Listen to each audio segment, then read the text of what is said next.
আসসালামু আলাইকুম রহমতুল্লাহ।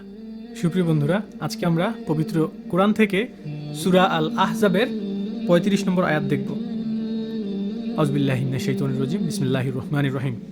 আল্লাহ তাআলা সকল মুসলিমদের উদ্দেশ্যে বলেন, অবশ্যই মুসলমান পুরুষ, মুসলমান নারী, মুমিন পুরুষ, মুমিন নারী, ইমানদার পুরুষ, ইমানদার নারী, সত্যবাদী পুরুষ, সত্যবাদী নারী, ধৈর্যশীল পুরুষ, ধৈর্যশীল নারী, বিনীত পুরুষ, বিনীত নারী, দানশীল পুরুষ, দানশীল নারী, রোজাদার পুরুষ, রোজাদার নারী, যৌন অঙ্গসমূহের হেফাজতকারী পুরুষ এবং হেফাজতকারী নারী, আল্লাহ তাআলাকে অধিক পরিমাণে স্মরণকারী পুরুষ এবং স্মরণকারী নারী।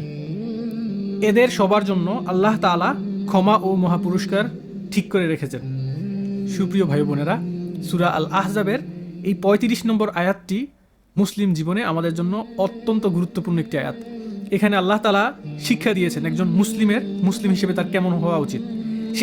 তার একটি বৈশিষ্ট্য, সে শুধুমাত্র মুসলিম, এটাই শুধুমাত্র তার বৈশিষ্ট্য হবে না।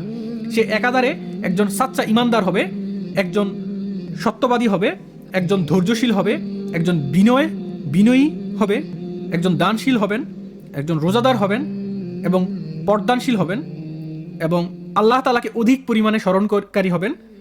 এবং এদের সবার জন্য আল্লাহ সুবহানাহু ওয়া তাআলার পক্ষ থেকে রয়েছে ক্ষমা এবং পুরস্কার।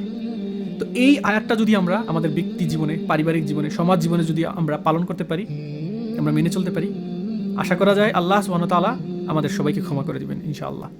ওয়া মা তাওফীক ইল্লা বিল্লাহ। আসসালামু আলাইকুম ওয়া রাহমাতুল্লাহ।